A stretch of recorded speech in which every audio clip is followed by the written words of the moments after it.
Sherrone Moore is the new head coach at the University of Michigan. More coaching, less problems. Great hire. Obviously, he kind of had like a tryout, which is kind of funny, which is makes sense why the coaching search wasn't so extensive or anything. There was smoke, there was Leipold, Kleiman, a little bit of Brian Kelly smoke, nothing like really definitive or that important. Everyone kind of knew it was going to be more, and they moved on it quickly, which is smart because in this new era, the turnover of a coaching hire is basically a nightmare in this new college football world that we are in. So you don't want to do that. And I think the way the players spoke about Sherrone Moore really spoke or speaks volumes about him as not only a coach, but also a man of them wanting to play for them and keep them, which is why you haven't really seen when Harbaugh left, there wasn't like a big exodus yet. That 30-day portal window for Michigan is open. I don't even think anyone's left yet. So that's huge for him. And he also had the tryout. Like I said, he won their biggest games of the season besides the playoffs as the head coach. And you can see the passion that the man has. And I think his youth as well really relates to these kids in this new era of college football. Not only that, but he also, to me, kind of has this old school feel to him.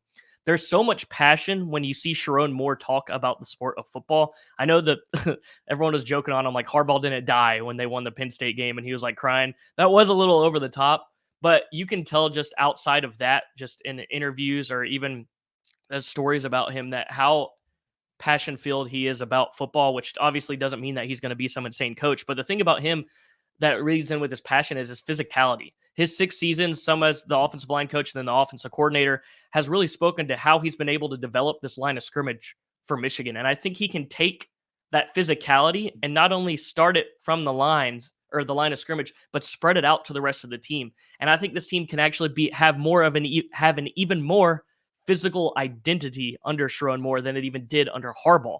And I think they can rise that up even more. I can't think of the word, but that's huge. And I mean, listen to this. Michigan has been ranked top 15 in scoring offense each of the past 3 seasons under Moore's direction. The Wolverines have put out some of the best offensive lines. They had the Joe Moore Award in 2021 and 2022. And with that offensive line has allowed Blake Corum and Donovan Edwards to go off. They've had a running back rush for over 1,000 yards in all 3 years while Moore has been the coordinator. So it works. His system works. The way he's able to coach works. And I just think this is an excellent hire. Obviously, you could have gotten a more experienced guy who would have been older, but I think this is perfect. You got a guy who, if he is successful, you got him on a good contract, and you have players that relate to him, and he's going to understand this world a lot more than some of the older coaches. Obviously, there are other older coaches who are way more experienced, like Brian Kelly's been successful everywhere he's been, but this one just made sense because if you lose Sherrone, or if you don't hire Sherrone Moore, the kind of foundation that was built crumbles, and you bring in a whole new just personality and identity to the program, which may not work.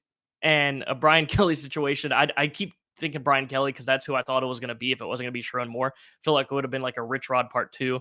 But I just want to go into now some comments Paul Feinbaum had about Sherrone Moore. Now, this was before he was hired. So I think this was a day before he was hired.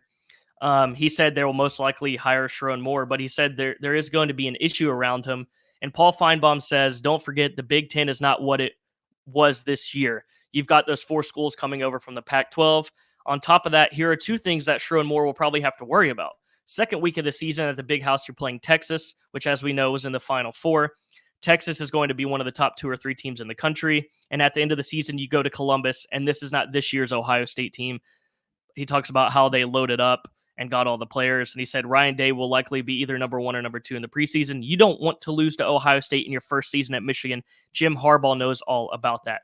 Now, obviously, it's hard to take over a newer program. You're a fresh, rookie head coach at a school that just won a national championship, 3 Big Ten titles, insane expectations. You finally put that Ohio State crap to rest of just getting bodied every year. But here's the thing. He mentions the Big 12 or the Pac-12 schools coming over, Feinbaum does. But obviously, I mean, this is Feinbaum. I'm not going to go, I don't want to say anything necessarily, but he's outspoken a lot more in the past few years of just kind of craziness I call headline sayings. But he said, you got the 4 schools coming over from the Pac-12. Okay, let's count them. USC, nobody's scared of that. Maybe a quarterback every here and there because it's Lincoln Riley. The rest of it, nobody's scared. Washington is kind of like Bambi's mom. Was it Bambi's mom in Bambi? Yeah, at the beginning, you're like, oh, it's so nice. It's kind of like the little family. It was kind of like that's how Washington was. They were rising up. They're like, this is cool. We're going to see Washington be a top program now in college football. Boom. That's gone. Washington's not that scary anymore unless Jed Fish kind of figures it out. But it doesn't look bright going into the Big Ten now. And then you have UCLA. No one's scared of that in the Big Ten. Who am I missing? Oh, Oregon. Yeah, obviously the only one to be scared of who can challenge you. Oregon is really the only school. But and then he goes into you're playing Texas, and then you play Ohio State. First off, Paul, we're in the 12-team playoff era now. I don't think anyone's going to expect Sherrone Moore to necessarily go undefeated his first year. He could lose that Texas game and that Ohio State game and still make the college football playoff. Don't worry about that. I don't know. This wasn't really as big of a deal as I'm making it to be, but I just thought the comments were just kind of, I don't know, ill will. I don't know. I don't want to say anything stupid about Paul, but I don't know. I wouldn't be worried about the schedule. Yes, it's going to be tough, way tougher than last year, but we're in a whole new era of college football now starting this year. Don't worry about that crap. Don't worry about it. Sherrone Moore, congratulations, Michigan's fans. Good hire. Keep that roster together. It does suck. You did lose Minter, which he kind of built on top of, I think, was it McDonald, the coordinator in 2021. He is now the coordinator for the Ravens. He kind of built and perfected that defense, but still, he's going to be able to put a staff together. I'm not worried. At a place like Michigan, people want to go coach at Michigan, so not worried about that.